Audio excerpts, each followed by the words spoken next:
Está el Zoom y tuve que ausentarme, se le dejó a otro colega, entonces por eso nos estamos comunicando por acá por el Teams. Ya voy a ordenar el archivo y partimos de inmediato.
¿Me pueden confirmar si ven la pantalla o no?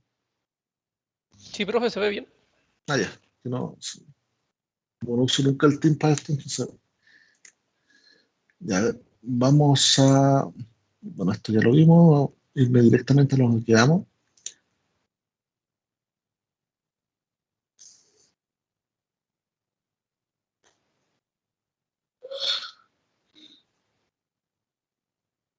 Y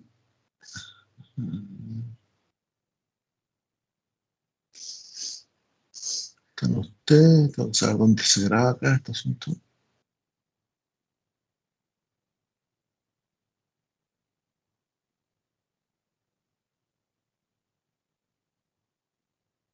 Ah, ya empieza a grabarse en forma acá empieza a grabarse en forma automática, si está grabando, perfecto.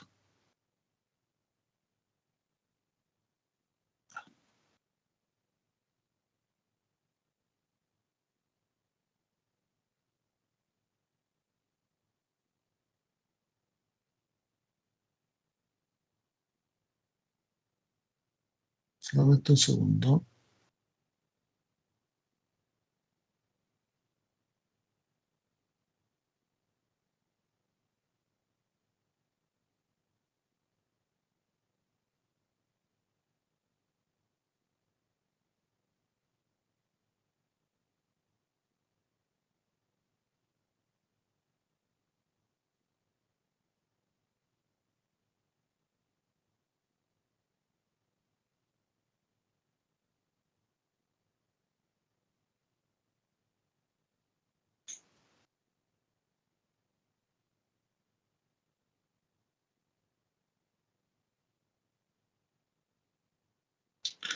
Ya, vamos a partir. Entonces,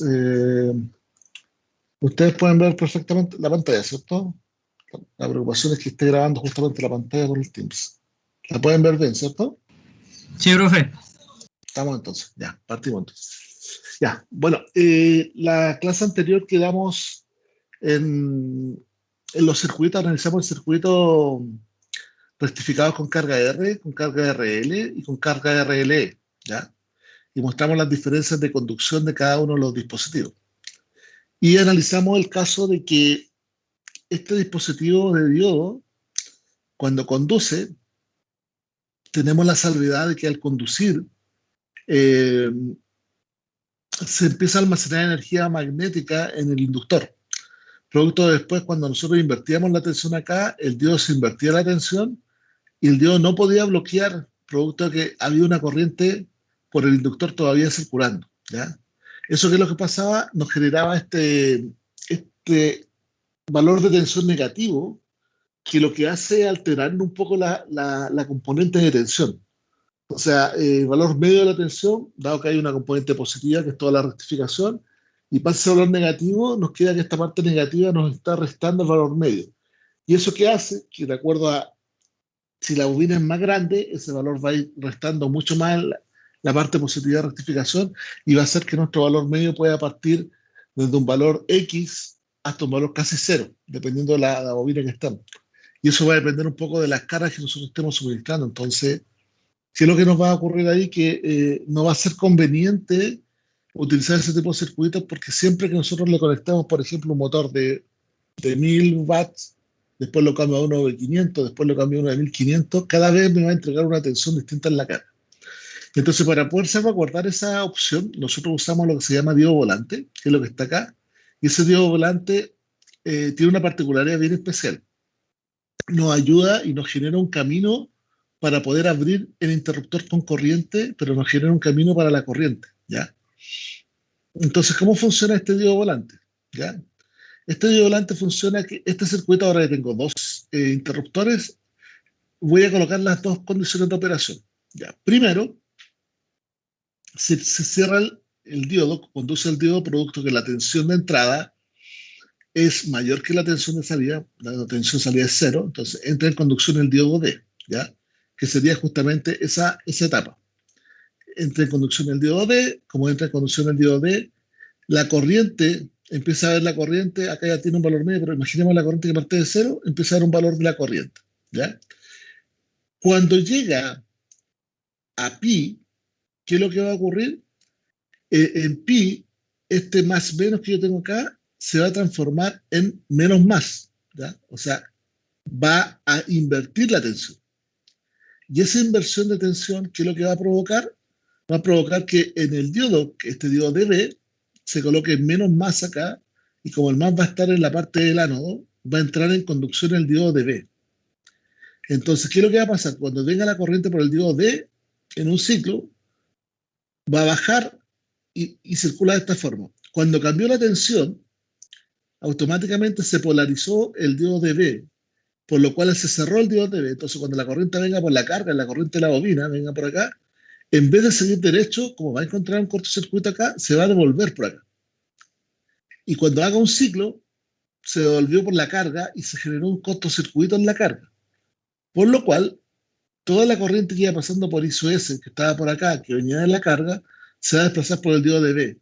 Y de esa forma le va a quitar la corriente al diodo D, y como le quita la corriente al diodo D, el diodo D queda con corriente cero, y como tiene una tensión invertida, el diodo D puede bloquear. y bloquea. Y la conducción solamente me queda en el cortocircuito. Entonces, como segunda etapa, vamos a ver que en la carga existe un cortocircuito, o sea, la tensión de la carga va a ser cero, ¿cierto? Y la corriente va a ir en proceso de decrecer, ¿ya? Esta corriente, bueno, acá en la figura se muestra una corriente decreciente como continua, que no llega a cero, pero eso va a depender exclusivamente del tamaño del inductor. Si el inductor es pequeño, esto puede llegar a cero, seguir en cero y después partir de nuevo. Si el inductor es más grande, esto puede llegar a un valor más grande y funcionar como ustedes lo ven en la figura, ¿ya? Entonces, acá hay una corriente descendente que va a durar tanto lo que dure el ciclo, porque después acá vuelve a conmutar acá, al conmutar positivo y negativo, vuelve a conducir este diodo D, como se invirtió la tensión, acá se va a invertir la tensión más o menos, este va a quedar polarizado en forma contraria, pero este va a quedar en conducción, entonces la corriente cuando venga por acá, también va a tender a irse por aquí, pero este va a estar en punto de abrir, entonces va a estar circulando el diodo, va a devolverse la corriente por el diodo, y cuando se devuelva, este va a abrir. O sea, todo esto ocurre así, pero en instantes dentro del periodo que se esté tomando, ¿ya? Entonces hay que ver la polaridad y lo que se está haciendo como cortocircuito para poder ver la conducción de un diodo u otro, ¿ya? De esa forma, ¿qué es lo que nos libera? Que este cortocircuito en la carga hace que no haya una componente negativa acá, hace que la tensión media, independiente de la carga, sea fija, ¿ya? Y nos puede provocar que la corriente, dependiendo del tamaño del inductor, entre que se carga y se descarga, puede ser continua. O sea, si la corriente que carga el inductor lo carga rápidamente, completamente dentro del periodo, o en varios periodos, puede ser que siempre quede un residual que se va a ir acumulando como valor medio, a lo cual va a tender a que la corriente vaya siendo mucho más continua, ¿ya? Entonces, esto se le llama como diodo volante, y el diodo volante tiene la función de, primero, eliminar el área negativa, ¿ya? Y segundo, darle un camino a la corriente por el inductor para poder abrir el diodo D, darle un camino alternativo, que es el cortocircuito, para que se puedan abrir los otros dispositivos, ¿ya? Entonces, este es el formato que yo les decía que siempre hay que pensar eh, que nunca se puede desenergizar una bobina en carga, a menos que se dé un camino nuevo. Yo, por ejemplo, si no está este dedo acá, yo no podría abrir este interruptor porque tengo corriente por la bobina. Ahora, con este interruptor, como doy un camino nuevo, podría abrirlo perfectamente en carga, porque voy a dar un camino que es este diodo que está ahí, que va a permitir circular la corriente o hacer un circuito de circulación de la corriente de la bobina. Entonces, ahí no tendría ese problema que me había planteado originalmente, ¿ya? Entonces, ¿qué va a pasar acá? Si nosotros analizamos el circuito lo vamos a analizar en estas dos etapas, de 0 a pi y de pi a 2pi. Si veo cada uno de sus componentes, voy a ver lo primero que tengo, básicamente el mismo circuito que tengo anteriormente, en la misma expresión de corriente, justamente, y la condición de corriente en el ángulo pi va a ser I sub 0, que va a ser la condición inicial, que puede ser continua o no. Y en el segundo caso, entre pi y 2pi, analizo la carga, y el circuito solamente queda que la carga de la resistencia es igual a la carga de inductancia, ¿ya? ¿Ya? Dado que van a quedar en oposición, y esto va a hacer que se empiece a descargar dependiendo del valor de resistencia y inductancia, ¿ya? Y eso va a hacer que se descargue más rápido o menos lento en un formato de una corriente exponencial, ¿ya? Entonces, eso es más o menos el formato de la utilización de este diodo volante que se utiliza habitualmente para dar este camino de circulación, ¿ya? No sé si tienen duda ahí, si les queda claro cómo funciona eso. Principalmente es para eliminar ese componente, como les decía yo, y nos ayuda a reestructurar bien el circuito y operarlo de una forma un poquito más distinta, ¿ya? No sé si tienen duda. Profe, entonces el diodo volante era para eliminar la parte negativa. ¿Qué ocurría en los Claro, dos? cumple dos funciones. Elimina la parte negativa de la tensión y hace que la tensión sea el valor de tensión media de la carga sea independiente de la carga, ¿ya? Porque solamente me queda esa parte positiva. Y también me permite dar un camino de circulación a la corriente, ¿ya? A la corriente de la bobina, ¿ya? También me permite dar un camino de circulación para que pueda abrir el diodo, los otros dispositivos. Esas son las dos funciones que cumple el diodo volante. Siempre entrega un camino alternativo. Pues se llama volante o de circulación, porque se coloca, de hecho, en muchos circuitos más complejos también se usa cuando yo tengo que operar el circuito y necesito abrir un interruptor, pero no puedo abrirlo porque tiene carga, veo cómo puedo colocar un diodo volante que me permita hacer la apertura de ese dispositivo, ¿ya? Esto es una forma simple, pero se usa bastante en otras aplicaciones. ¿Ok? No sé si tienes más consulta. ¿Cualquier diodo puede ser volante? Sí, cualquier diodo. Cumple la misma función. La única salvedad que tienen que tener es que los tiempos de operación del diodo tengan que ser acorde a los tiempos de operación de la frecuencia que estemos usando, ¿ya? O sea, si estamos trabajando con 50 Hz, puede ser cualquier diodo. Si estamos trabajando con 50 kHz, no puede ser cualquier diodo, tienen que ser diodo ultra rápido solamente, ¿ya? Para que respondan en el tiempo adecuado, ¿ya? ¿Otra consulta? ¿No? ¿Estamos? Ya. Ahora vamos a pasar a empezar a ver los transformadores un poquito más completos, ya de onda completa. Ya nos pasamos de media onda. Y vamos a ver un caso muy puntual que es el rectificador de onda completa, pero con un transformador, ¿ya? Que es el que utilizamos acá, que es un transformador de 2 devanados en la salida, y cada devanado tiene un diodo y la carga se conecta en forma diferencial, ¿ya? Acá nosotros podemos ver que cuando se energiza la tensión P, BP, como está por polaridad, la polaridad se mantiene, entonces la polaridad acá es positivo, entonces al principio cuando esto es positivo, este es positivo acá y este es positivo acá abajo. Entonces polariza el diodo de 1 con el ánodo positivo, entonces el diodo de 1 tiende a conducir y este está polarizado negativamente, ¿ya? Por la polaridad que tiene ahí, por lo cual negativamente está en el ánodo, entonces este diodo está bloqueado cuando se cumple esta condición que está acá y conduce de 1. Cuando conduce de 1, conduce hacia la carga y tiene esa circulación de corriente.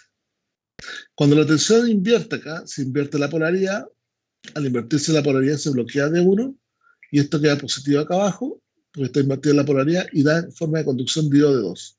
Si ustedes pueden ver, conduce de 1 y de 2, la corriente en la carga siempre es en un solo sentido, ¿ya? Y eso nos podríamos representar que esto es un rectificador de onda completa. ¿Por qué? Porque rectifica la parte positiva y la parte negativa de la forma de onda, ¿ya? En una función directa como se está haciendo acá, ¿ya? Bueno, teniendo estas formas de onda, yo hoy también puedo integrar el valor medio.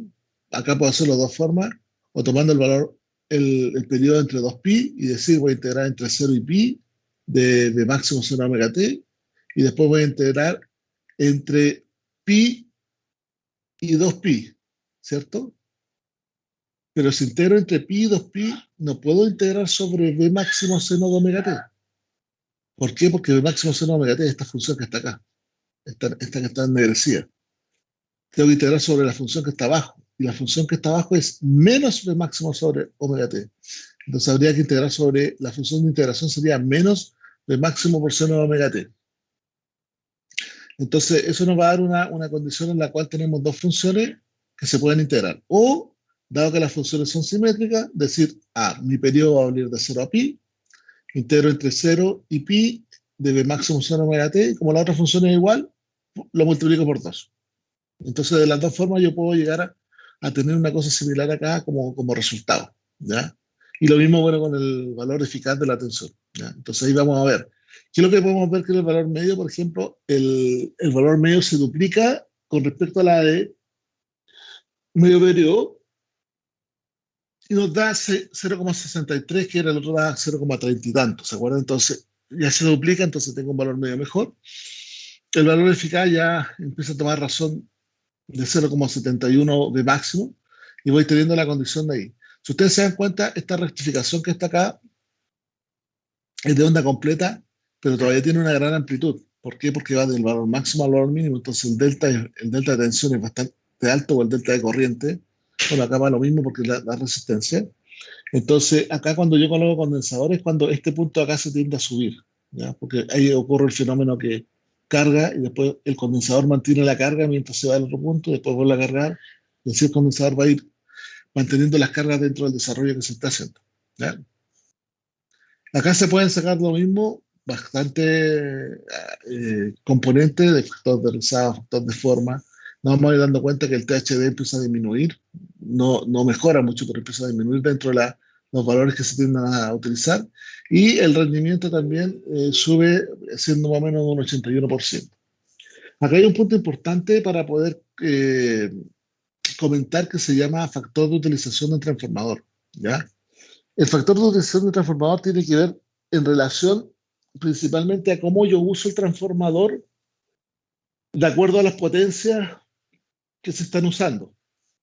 Por ejemplo, un transformador con 2 devanados. Normalmente, si yo quiero procesar un transformador, la potencia del transformador del devanado primario tiene que ser igual a la potencia del devanado secundario, ¿ya? Entonces, al hacer eso, normalmente yo tengo un transformador de igual potencia, que son los típicos transformadores que ustedes conocen, donde se puede potencia de un lado a otro, ¿ya? Independiente de la tensión o la corriente, todo el asunto. Son de la misma potencia. En transformadores que se utilizan en electrónica de potencia, nosotros tenemos una salvedad. Por ejemplo, como la potencia que se mueve se calcula como la potencia en el periodo, ¿ya? Yo puedo, en el periodo, tengo que transportar una potencia de un lugar a otro, ¿ya? Que es distinto cuando analizo el periodo en una onda sinusoidal completa, analizo todas las sinusoides. Acá, como estoy analizando la onda rectificada en continua, lo analizo por partes. Entonces, por ejemplo, si yo quisiera trasladar, por ejemplo, en un transformador tradicional, una potencia de 1 kilo desde la parte de la red hacia la carga, tendría que en el periodo, ¿cierto?, transformar 1 kilo. Por lo cual el devanado primario tiene que aguantar 1 kilo y el devanado secundario tiene que aguantar 1 kilo. Acá en electrónica de potencia, nosotros tenemos algunas salvedades. ¿Cuáles son las salvedades? Que yo tengo un periodo para pasar la potencia, pero yo podría pasar, por ejemplo, en una primera etapa, en un secundario 1, 500 watts, en un secundario 2 podría pasar 500 watts, y en suma, en el periodo me da 1 kilo, que sería lo mismo que estoy trabajando en la condición anterior. O sea, igual voy a pasar 1 kilo, pero en medio periodo he pasado 500 y en otro medio periodo paso otros 500. ¿Ya? Que a diferencia de los transformadores tradicionales que tengo que contar el periodo completo, no puedo subdividirlo. ¿Ya? ¿Se entiende eso, no? ¿Se entiende que en un transformador tradicional tengo que pasarlo completo, no puedo cortar la forma de onda, pero acá como estoy trabajando con elementos semiconductores puedo subdividirlo? Entonces, el de 1, 500 watts, el de 2, 500 watts. ¿Ya? Entonces, ¿qué es lo que se tiene que ver acá? Que para este caso, si el de 1 transporta 500 watts, significa que el devanado primario, en ese medio periodo, solamente tiene que procesar 500 watts. Y después el mismo devanado primario, en el segundo periodo, procesa los otros 500 watts. Entonces, para poder hacer la transformación acá, yo podría decir que este transformador es de devanado primario, 500 watts, devanado secundario 1, 500 watts, devanado secundario 2, 500 watts. O sea, en el secundario tengo en total 1000 watts y en el primario tengo 500 watts. ¿Se entiende, no? ¿Sí o no? ¿Me pueden confirmar que no alcanzo a ver? Como tengo reflejada la pantalla, no los veo si levantan la mano o no. Sí, profesor. Sí.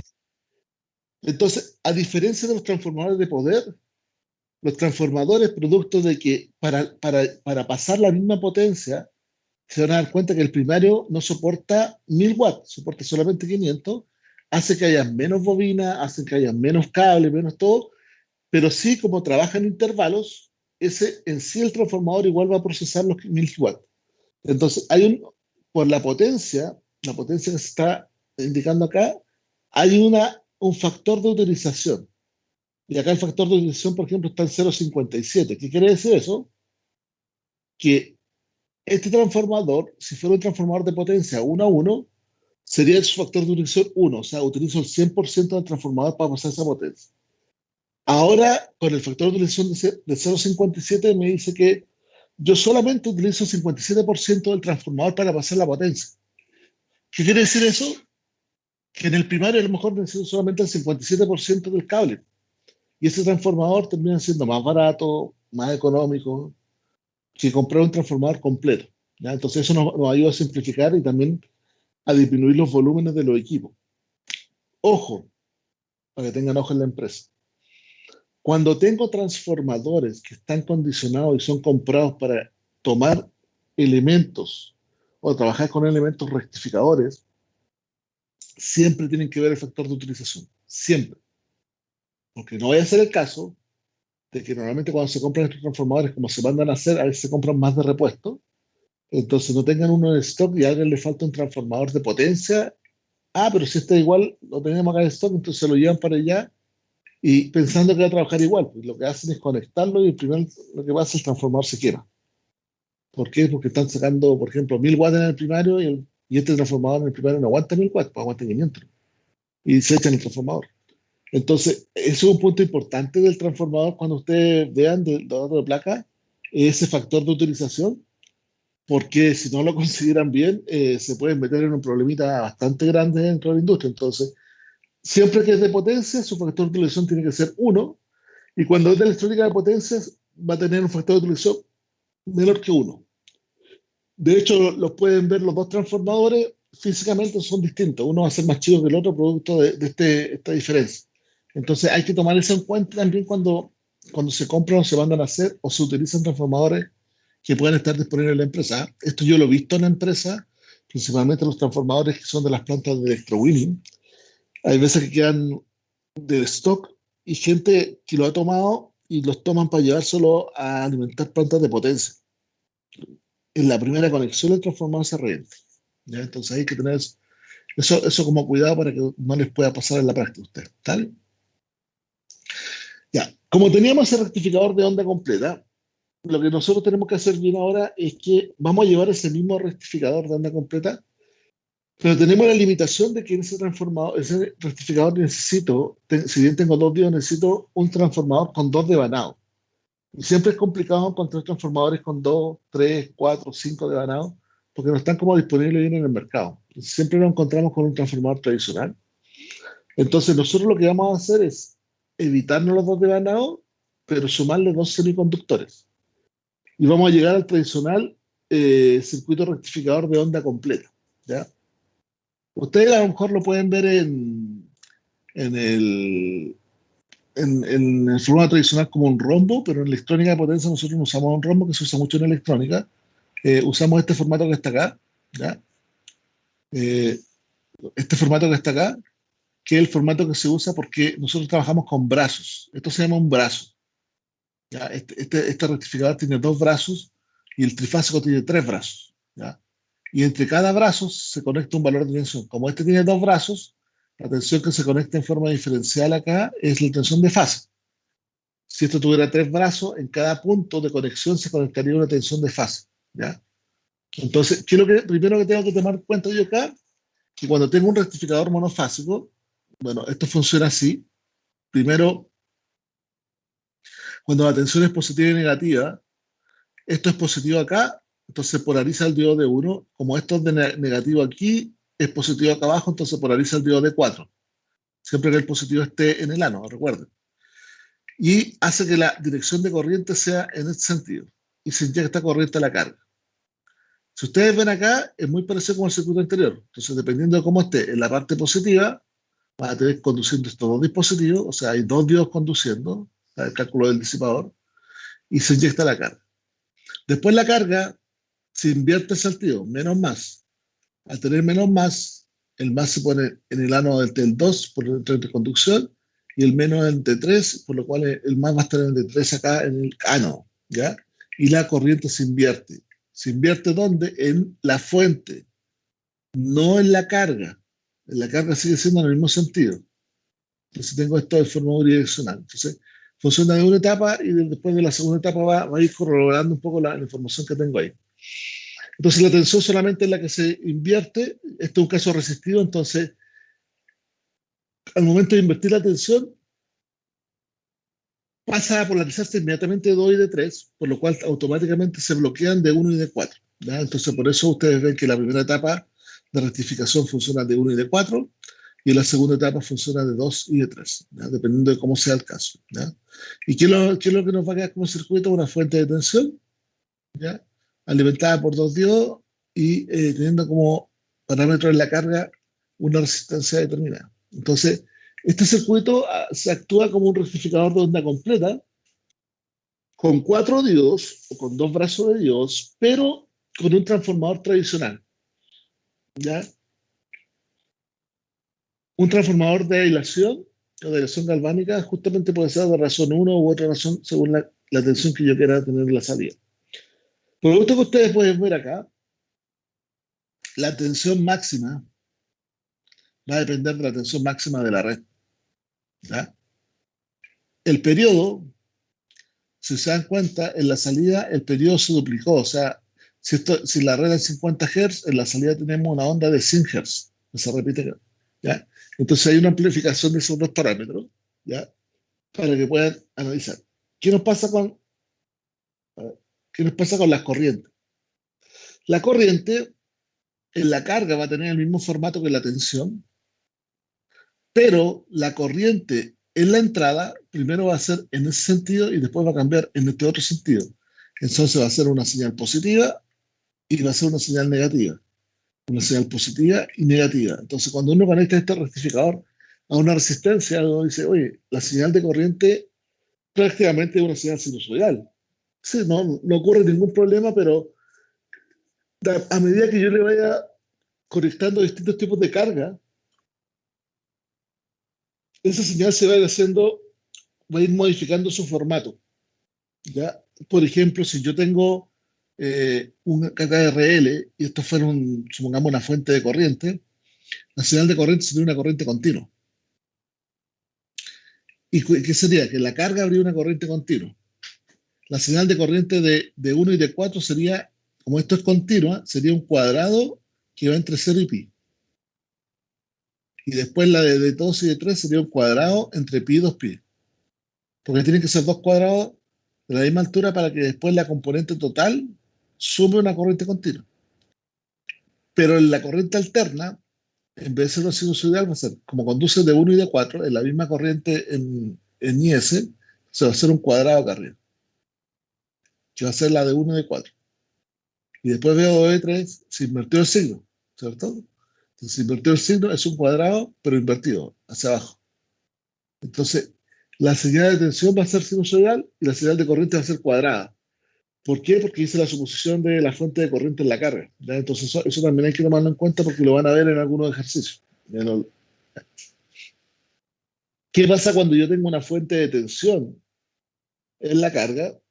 Justamente tengo que empezar a hacer la analogía correspondiente para ir viendo justamente cuánto es el valor que tengo en la carga, cuánto es el valor de tensión. Y acá también ocurre ese fenómeno del retardo de la conducción, producto de que en la carga se tenga una fuente contra electromotriz que una fuente de generación. ¿Ya? Entonces ocurre el mismo fenómeno anterior. Recuerden que acá, a pesar de tener una puente a diodo, ¿ya? Una puente monofásica a diodo, el circuito equivalente siempre es, por ejemplo, más o menos, tengo una fuente, un diodo, una resistencia, una inductancia, y después cierra por acá la fuente. Entonces las ecuaciones no van a ser muy distintas a las ecuaciones vistas anteriormente. ¿Ya? De hecho, ¿por qué? Porque se mantiene el mismo formato. Recuerden que después el diodo, independiente de tener dos diodos en un circuito o uno, después simplifica y se va a cero. O sea, se actúa como un interruptor ideal para ver la operación del mismo circuito. ¿Ya? Entonces, por ejemplo, bueno, acá tenemos acá está el desarrollo de la ecuación. Entonces tenemos, por ejemplo, el caso de RLE, ¿ya? Que es el caso más complicado. Después, recuerden que todos estos casos se pueden simplificar después. Tenemos la ecuación y cada uno de los valores de la ecuación se puede ir simplificando para o sacar la fuente o sacar la bobina solamente para que el valor de resistencia. La ecuación es la misma ecuación que teníamos antes en el de media onda, ¿ya? Eh, y la representación de cada una de las corrientes va a ser muy parecida, ¿ya? Dependiendo si la corriente la voy a estar tomando en el diodo o la voy a estar tomando en la parte de la carga, ¿ya? Acá hay algunas expresiones para seguir calculando porque nos vamos a dar cuenta que, por ejemplo, que esta corriente y su S que pasa por aquí también pasa por el diodo y se devuelve por el diodo. Entonces yo voy a tener un I sub 0, que es una corriente fija, pero parte de ese I sub 0 va a ser parte de la corriente I de 1 y de 4 y después va a invertir y va a ser de la corriente I de 2 y de 3. Entonces todas estas expresiones matemáticas, ¿ya? Van a pasar exactamente igual del mismo formato que la anterior. O sea, no estoy deduciendo, no me estoy quedando en eso porque, vuelvo a decir que me voy a favorecer en la resolución del circuito, que para mí es la más importante, ¿ya? Ya, entonces, esta es la condición que yo les comentaba cuando tengo la condición del RL, y pensando que el RL tiene que ser una fuente de corriente, entonces me queda que la fuente de corriente es así. ¿Ya? La tensión sigue siendo circular porque depende de la tensión en la entrada. Ahora la corriente no es circular son dos bloques. Un bloque acá y después parte otro bloque. Y de esa forma la corriente de entrada, como la I sub S va a ser igual a I de 1 y de 4, que lo tengo acá, y la otra corriente que está acá va a ser menos el I2 y 3, que justamente la tendría acá, pero como hay menos va a tener que bajarse. Entonces acá nos queda la corriente alternada cuadrada, pero con una tensión sinusoidal. Entonces, recuerden que eso solamente se coloca porque se hizo la consideración de que el L era mayor que el R, eso se transforma en una fuente corriente y puedo obtener esas gráficas que están ahí. Si se dan cuenta, esas gráficas son estándar, o sea, yo les puedo decir, a ver, grafíquenme en un circuito puente completa la señal de corriente por los diodos y la señal de corriente por la entrada, con los circuitos con carga RL. ¿Ya? O sea, le estoy pidiendo graficar. Ustedes me pueden pedir los datos, no necesitan los datos. Entonces, partiendo, ustedes deberían asumir, tengo una carga RL, ¿ya? Primero voy a considerar que el L es mucho más grande que el R. Entonces, esa carga que está ahí se transformará en una fuente corriente. Y queda por 6. Y entonces vamos a ver, ¿cuál es la fuente de corriente que pasa por mi dispositivo? O cuál es la fuente de corriente que voy a tener en la carga este I sub 0 que está acá? ¿Cuál es la que pasa por mi dispositivo? Bueno, esta es la primera componente I de 1 y de 4, y la segunda 2, 3. ¿Cuál es el formato de la fonda de tensión? Bueno, si tengo formato de la fonda de tensión, estoy registrando medio periodo. ¿Ya? Y la corriente de entrada, bueno, vea la corriente en la carga, y vea que acá hay de 1, y después de 4, y después de 2 y de 3. Entonces esa va a ser la condición de los diodos.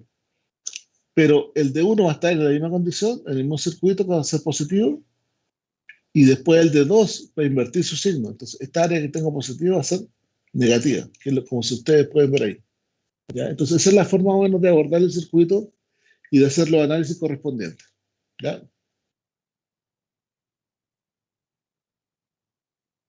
¿Estamos, no?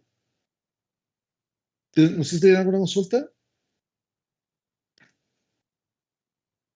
¿No? Ya, vamos entonces ahora a pasar del circuito monofásico al circuito trifásico. ¿Ya? Acá ustedes tienen que ver que la carga, por ejemplo, acá yo tengo varias fases y varios diodos conectados. Cada uno hace como un diodo rectificador media onda, y tengo una carga. Si yo quiero volver la carga continua, así sin ningún rizado, lo que tendría que hacer es colocar varios rectificadores media onda y colocar tensiones que fueran desfasadas si son 3, cada 120, si son 4, 5, 6. Voy a ir desfasando las tensiones de esos ejes con tal de que la suma de todos los desfases me dé 360 grados, que me dé un periodo. Entonces, ¿qué es lo que nos da acá? Que yo puedo encontrar una tensión continua, la carga sin rizado o un rizado mínimo, sí. ¿Lo puedo hacer con Dios? Sí, pero lamentablemente, dado que son semiconductores no controlados, necesitaría muchas fuentes desfasadas para poder hacer ese ejercicio. Y normalmente eso cuesta encontrarlo y no se puede hacer. ¿Ya? La otra solución es que yo mantenga menos fuentes, pero le dé control a los diodos o a los dispositivos, que ya es cuando yo le meto control al semiconductor, pero no lo hago depender de la cantidad de fases. ¿Ya? La cantidad de fases la dejo estándar y solamente yo modifico las fases internamente en los dispositivos de acuerdo al requisito que voy teniendo. ¿Ya? Entonces, para analizar este tipo de dispositivos, vamos a hacer alguna analogía en la cual vamos a considerar, más para acá, vamos a ir a considerar de que tengo las cargas, o sea, las tensiones positivas, o sea, las tensiones de cada una de las líneas, o de cada una de las positivas o negativas, y cada uno me va a dar un valor de pulso de tensión correspondiente y un valor de pulso de corriente correspondiente. ¿Ya? Entonces acá es donde se presenta que yo tengo que ver cuántos semiconductores hay para saber cuántas formas de onda voy a tener y cuántas veces la frecuencia va a aumentar en la carga. Y después cuando yo tenga este formato de onda, acá por ejemplo claramente se puede ver que este formato de onda que está acá es de la primera parte, pero ya en este formato que está acá no puedo identificar cuál es la tensión, por ejemplo, con desfase cero. ¿Cuál es V sub A o V sub B? Porque no parte en cero, parte de una magnitud, ¿ya? Entonces no voy a saber bien cuál es la que está asignada a cada parámetro. Pero sí lo que sé es que la señal es simétrica. O sea que el 1, el 2, todos estos puntos acá son simétricos, ¿ya? Entonces, lo que normalmente se hace acá, para poder calcular la tensión media, es poder llevarse la tensión a un valor de referencia. ¿Cómo se hace eso? Yo, por ejemplo, tomo este valor que está acá, esta magnitud que ustedes tienen aquí, que se ve representada acá, en la cual superpongo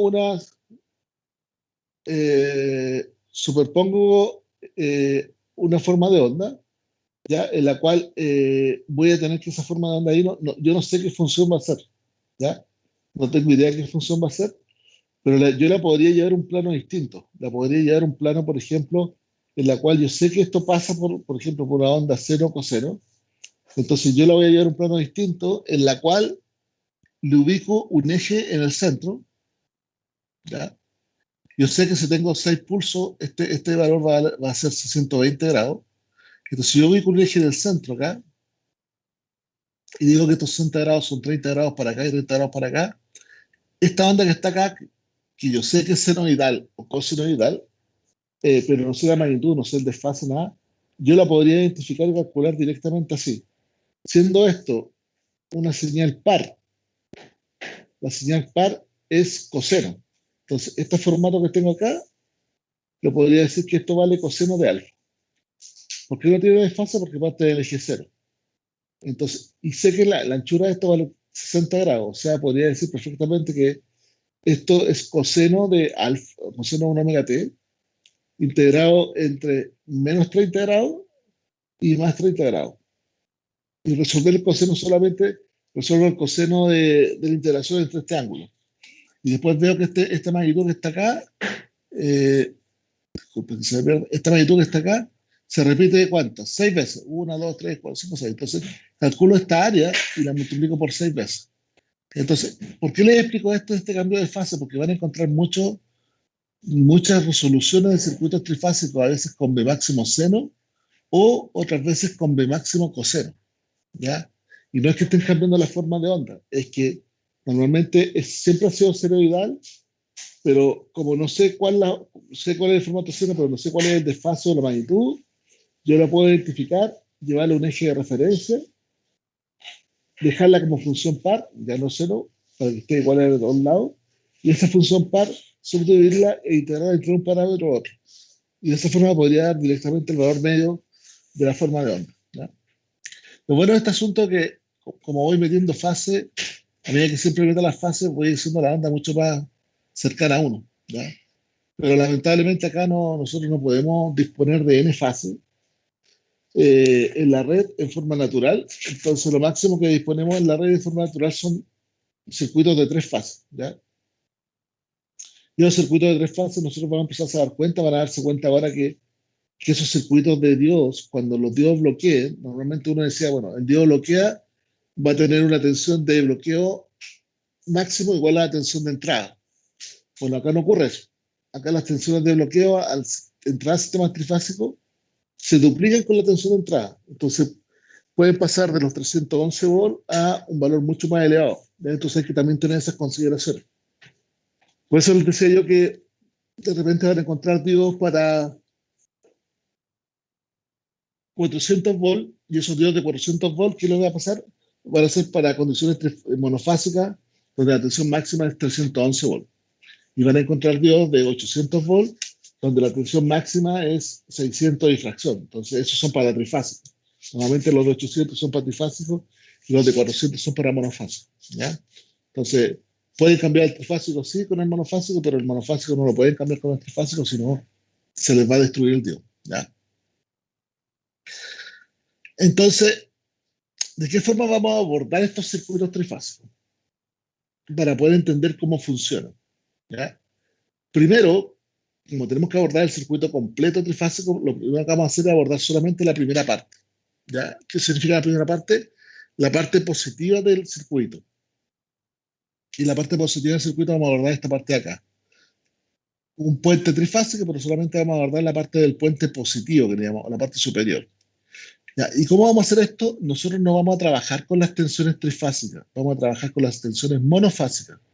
Y van a ver que se entiende mucho mejor y es más fácil llevar la secuencia de conmutación de los circuitos. De esta forma, nos vamos a dar cuenta que si yo hago circular o hago conducir el diodo de 1, ¿ya? Ese diodo 1 va a conducir por qué condiciones, tomando las condiciones de las tensiones B sub AN, BN y CN como desfasadas en 120 grados, ¿cierto? Entonces, si yo conduzco por el diodo de 1, en el ánodo del diodo de 1 va a estar aplicada la tensión A. Y en el cátodo del diodo de 1 va a estar aplicada la tensión de la carga o el punto neutro, ¿cierto? Entonces, ¿qué va a pasar? Cuando conduce de 1, esta tensión A que está acá, como está conduciendo, se pone en el cátodo, después de conducir, porque hay un cortocircuito. Entonces, los otros dos que van a estar bloqueados van a tener AN acá y AN acá, ¿ya? Pero por el ánodo van a estar aplicándose las tensiones B y por el otro C. Entonces, si se dan cuenta, cuando conduce el diodo de 1, ¿por qué conduce el diodo de 1?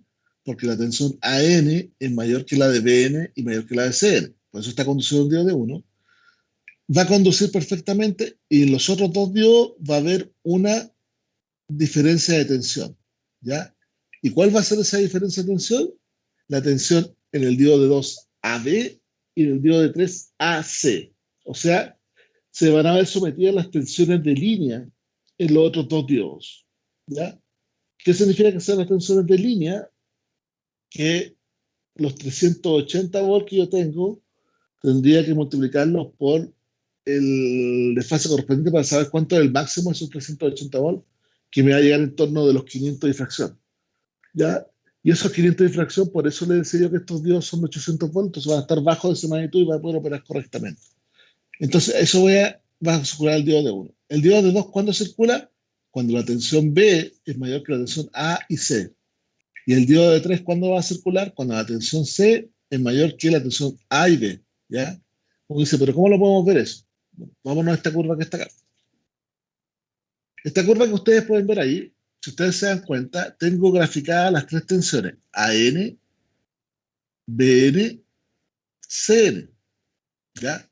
Y esas tres tensiones están graficadas directamente. ¿Y qué es lo que nos va a hacer?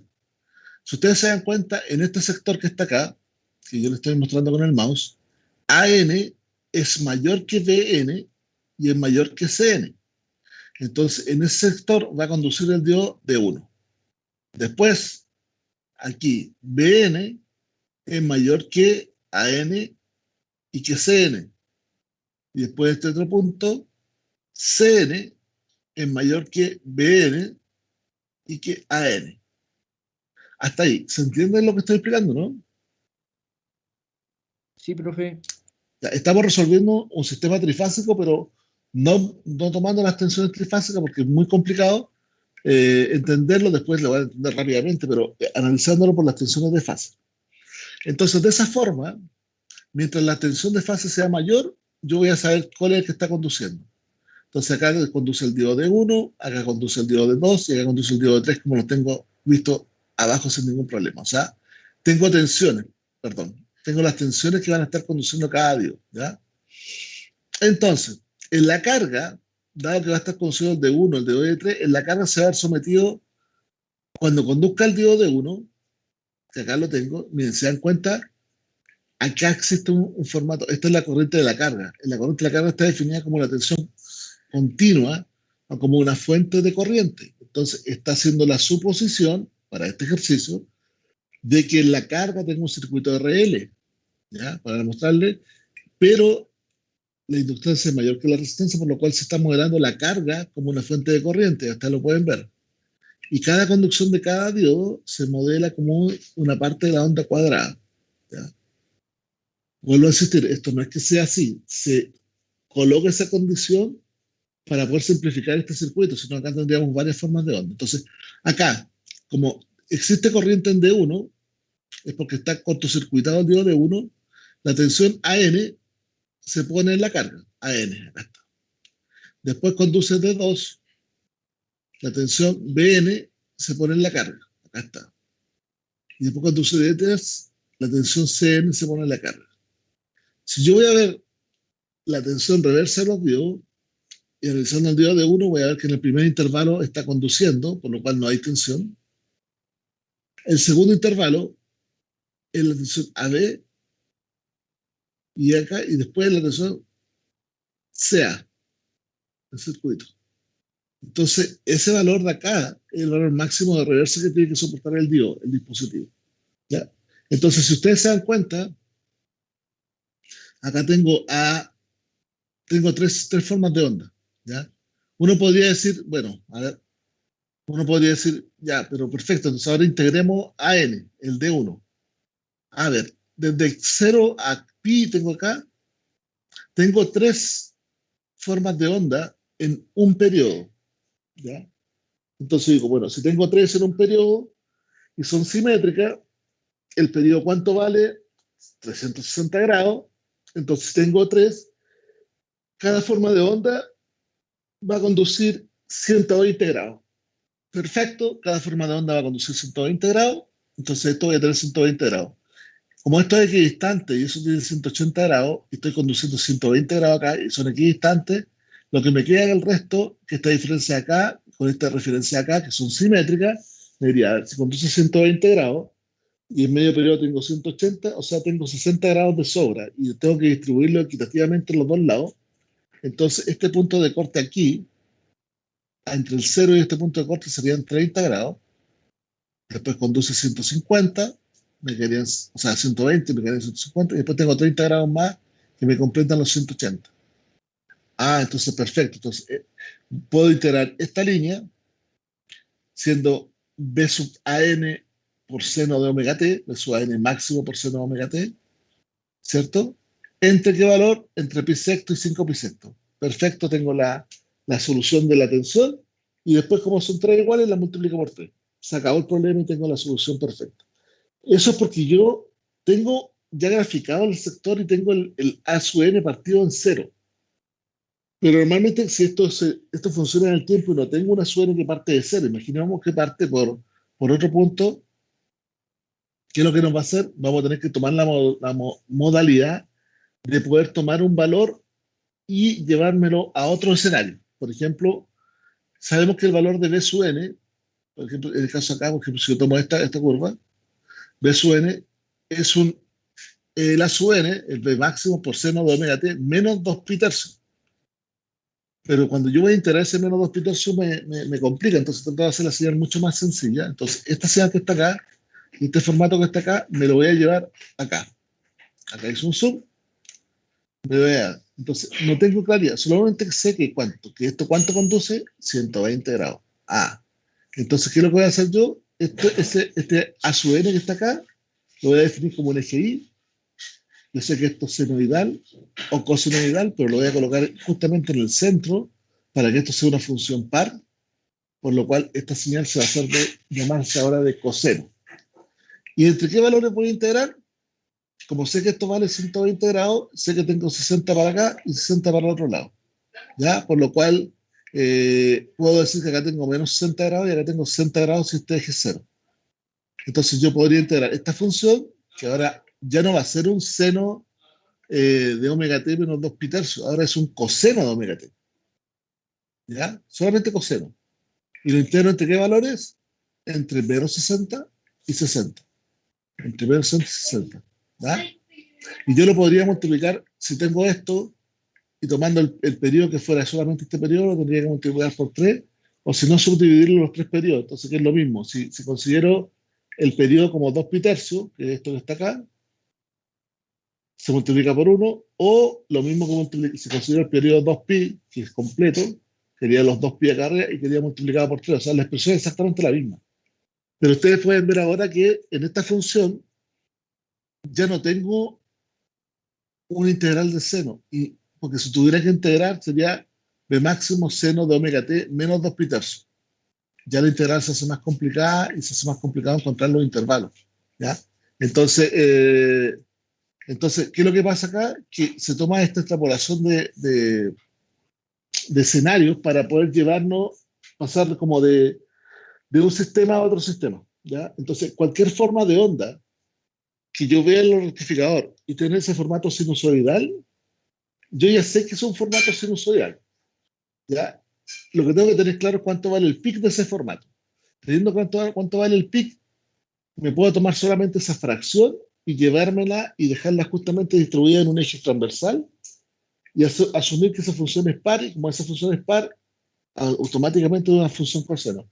Los límites de integración acá lo vemos porque son 120, pero podrían ser 60, podría estar mucho más restringida o otro valor, ¿ya? Entonces, esta es una forma de resolver la integral en una forma un poquito más sencilla, independiente de la curva que nosotros estemos tomando, ¿ya? Que puede estar desfasada o no desfasada en grado, ¿ya? Teniendo ya ese valor, podemos saber la tensión RMS, la corriente media, corriente RMS, de las ecuaciones que tenían que hacer. Entonces, acá es parte de ustedes del procedimiento que también tenían que hacer con la tarea. Bueno, acá está hecho en la parte trifásica, pero a usted se les pidió en la parte monofásica, más sencillo todavía. Entonces, ¿qué va a pasar ahí? Que mi desafío es saber cómo conmuta todo cómo conmuta este circuito, pero ya vi cómo conmutaba la parte superior. Entonces ahora veo, ¿cómo conmuta la parte inferior? Bueno, conmuta exactamente igual que la parte superior, pero ahora en la parte inferior van a conmutar estos diodos cuando las tensiones que corresponden al diodo sean negativamente mayores. O sea, por ejemplo, que si acá se aplica tensión en la fase A, en la parte positiva, cuando la parte positiva de la señal de la fase A era mayor que el B y el C, conducía al D1. Ahora en D4 va a conducir cuando la parte negativa de la tensión de la fase A sea mayor. Entonces, ¿cómo lo vamos a ver eso? De esta forma. Siempre con las tensiones de fase. Tengo la tensión en la fase A, tengo la tensión en la fase B y la fase C, ¿ya? Esta es la tensión de la fase A. Viene por acá. Entonces, como acá es positivamente más grande, acá va a conducir el diodo D1. Y negativamente sería acá abajo de la fase A. Entonces, en este sector de acá va a conducir el diodo D4. Y así va a ocurrir con cada una de las formas de onda. Entonces, ¿qué es lo que tenemos acá? Si subdividimos esto, como tengo en 6 etapas, tengo 6 switches, voy a tener la primera etapa, ¿ya? En la primera etapa, si se dan cuenta, esta señal es la mayor de las 3 señales. ¿Qué señal es esta? Bajo por acá y me doy cuenta que es la fase C. O sea, en este periodo, en el circuito positivo, la fase C es la mayor. ¿Cuál es el circuito que lleva a la fase C? Es D3. Entonces acá conduce D3. Pero negativamente, ahora en la parte de abajo, esta señal es la mayor. ¿Qué señal es esa? En la fase B. Entonces la fase B negativamente conduce. Entonces, la fase B, pero negativamente es D5. Entonces conduce el D5. Entonces ahí conduce el D3 y conduce el D5. ¿Ya? Y bueno, después pasa la otra señal. La otra señal, cuando sigue avanzando, tengo este periodo acá. ¿Qué periodo acá es? ¿Qué señal es mayor? En la fase A. La fase A positiva. Entonces, como es la fase A positiva, conduce D1. ¿Ya? Y negativamente, voy a ver que todavía es D5, que es la fase B, entonces conduce D5 a la fase B. ¿Ya? Y así nos vamos a ir sucesivamente. Hacia el otro lado, sigue conduciendo la fase A, sigue conduciendo al D1, pero después cambiamos de la señal B a la señal C. Ahora el C es mayor. Y el C es mayor negativamente, entonces el D6 es el que conduce. ¿Ya? Y ahí nos vamos a ir dando al D2 y al D6, viendo cada parte, cada sección, cuál es el que conduce más, cuál es el que es mayor en tensión en la parte positiva y en la parte negativa. No sé si se entiende lo que te estoy explicando, ¿tienen dudas? Sí se entiende, profe. ¿Se entiende? Entonces, esa forma es la forma más simple de poder ver el comportamiento de un rectificador trifásico, analizándolo con las formas de onda monofásica. ¿Ya? Estamos claros que en la carga va a estar una tensión de línea por un raíz de 3 y todo el asunto, Pero yo estoy usando las formas de onda de tensión monofásica para ir viendo el comportamiento, ir viendo cómo van conmutando cada una de las señales. Entonces, de la misma forma acá, después va a conducir de 2 de 4, y de la misma forma de 3 de 2, de 4, y después va a volver de nuevo a la misma tensión anterior, ¿ya? Entonces, si ustedes se dan cuenta acá, por ejemplo, acá tengo BC, estas son las de línea, BCB, BAB, BAC, BCB, entonces acá uno es mucho más difícil de saber cuál de estas otras conduce. Pero si yo coloco las tensiones de fase y las coloco, podría llegar a esta misma conclusión sin ningún problema, ¿ya? ¿Qué tienen que tomar en cuenta? Como vemos acá, como vemos en el circuito, por ejemplo, miren, acá, si ustedes ven, de 2 conduce 60 grados. Estamos hablando que este es un circuito con 6 pulsos, porque tengo 6 semiconductores, tengo 360 grados, entonces dividido por 6, me queda que cada diodo debería conducir en su parte positiva y en su parte negativa 60 grados, ¿cierto?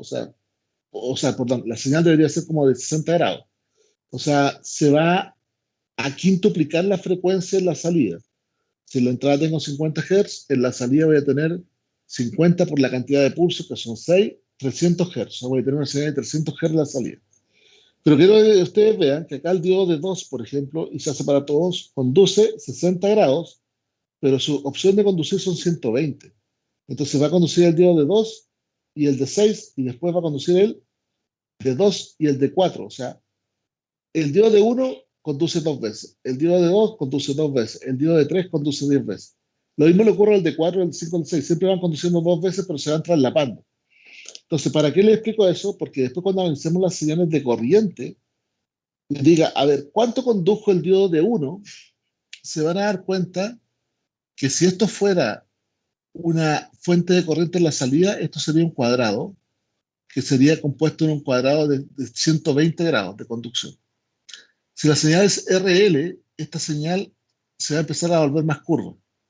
Mientras menos actúe mientras más actúe la inductancia, esta señal de corriente va a ser más cuadrada. Mientras menos actúe la inductancia, esto va a tender a ser más una señal así como de 2 pulsos, ¿ya? Y si yo le coloco un condensador en paralelo, esta señal se van a volver pulsos, un pulso acá y otro pulso acá. O sea, se va a seguir operando 2 veces, solamente que el tiempo de transmisión de la energía empieza a ser más acotado, siendo del tiempo más abrupto de cuando es en la carga una fuente de corriente, que es un cuadrado, hasta el peor de los casos cuando tengo un condensador que son realmente 2 pulsos, como 2 pulsos de corriente, 2 pulsos, ¿ya? Acá, y obvio que en la salida, que ustedes están viendo la tensión, son 2 pulsos arriba y 2 pulsos hacia abajo. Entonces, esa es una analogía que uno tiene que ir viendo dentro del circuito como cuando lo está analizando, ¿ya? Entonces, ahí nosotros nos vamos a ir retroalimentando respecto a eso. Y ahí se pueden ver las tensiones, se cuenta cómo sube el valor de tensión en la carga, solamente por tener el caso trifásico, y puedo calcular cada uno de los parámetros necesarios para poder hacer todo el análisis trifásico. ¿Ya? ¿Estamos, no? Entonces, nos quedan 60 minutos y, denme un segundo, voy a explicarle esto. Vamos a hacer algunas simulaciones. Me tienen que corroborar después que se están viendo la simulación para que estemos chequeando completo.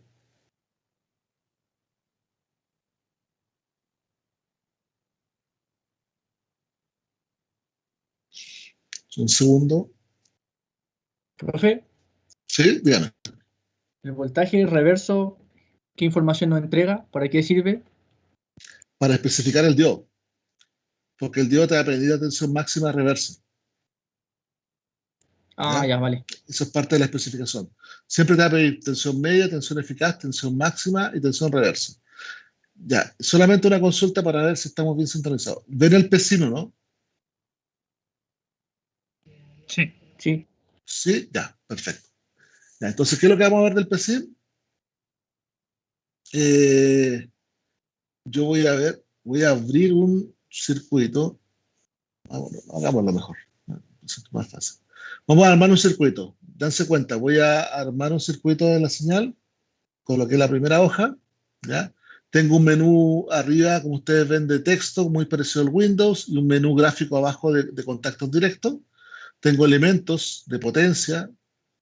Por eso este software es un poquito más avanzado con software de circuito, porque tengo elementos por ejemplo, tengo inductores acoplados, reóstatos, switch, tengo diodos, tristores, o sea, está hecho para electrónica, potencia y control. Tengo transformadores con un devanado y en el secundario varios devanados, elementos magnéticos, ¿ya? Núcleos magnéticos con aire, módulos de distintos tipos de máquinas, ¿ya? Distintos tipos de sensores. En control tengo filtros de primer orden, segundo orden, ¿ya? Tengo sensores para poder medir y llevar a la parte de control, o sensores para visualizar información, y tengo fuentes de tensión continuas, trifásicas, de rampa, no lineales, lo mismo que corriente. Y también tengo un SynCoder, que es una aplicación que yo puedo utilizar, por ejemplo, la parte de potencia en el circuito acá, puedo dibujar toda la parte de potencia y puedo programar el control, o sea, lo puedo dibujar el control acá y hacer que el circuito me corra un circuito de operación simple, puede ser una máquina, un rectificador, coloco la parte de potencia, coloco la parte de control y simulo todo, ¿ya? Pero después me quiero llevar la parte de control, por ejemplo, a una tarjeta de SPIC o de SPEC, ¿ya? De acá, por ejemplo, tengo tarjetas de SPEC de la Texas Instruments, ¿ya? Entonces, ¿qué es lo que hago yo? El control lo paso a la tarjeta y lo programo en la tarjeta. Entonces, después, ¿qué es lo que voy a hacer? La tarjeta la conecto vía los puertos del computador. Entonces, en la simulación voy a modelar la parte de potencia y la parte de control la voy a modelar en la tarjeta. Y voy a sacar toda la parte de control. Entonces, cada sensor que aparezca ahí dentro de la simulación va a estar vinculado con un puerto de la tarjeta de entrada. Entonces, el circuito de potencia va a correr en el simulador, le va a entregar los parámetros a la tarjeta va a hacer el control, van a salir los datos de la tarjeta hacia el computador de nuevo y van a poder interactuar. Entonces, eso me ayuda mucho en los software para que yo pueda trabajar, por ejemplo, el control en tarjetas sin tener la parte de potencia, que es la más cara. Entonces, yo podría programar tarjetas de control o programar dispositivos sin tener, por ejemplo, un motor, sin tener un convertidor. Lo podría hacer directamente a través del simulador. ¿Qué me ahorra eso? Que después yo agarro la tarjeta, la tengo programada y me la puedo llevar directamente a la máquina. Y le inserto la tarjeta, entonces, no es que funcione inmediatamente, pero las probabilidades de error y de corrección que se hacen normalmente en la práctica se reducen considerablemente. Entonces, eso ayuda un poco a estos tipos de software que normalmente ayudan a hacer principalmente control, ¿ya? Pero nosotros lo vamos a usar directamente, por ejemplo, acá vamos a utilizar elementos, ¿ya? Voy a usar los que están acá abajo. Por ejemplo, voy a utilizar una fuente de tensión alterna. La tengo acá. ¿Ya? La clico. La giro. ¿Ya? Para soltarla en una operación escape, para poder soltarla. Y después tengo los diodos. Yo voy a hacer, no voy a usar, a pesar de que hay una puente de diodo, no lo voy a usar. Voy a usar diodos discretos. Tengo un diodo acá. Lo vamos a colocar aquí. Lo vamos a girar. ¿Ya? Le vamos a llamar a este diodo D1 como está ahí, le vamos a dar display para que se vea, y control C, control V,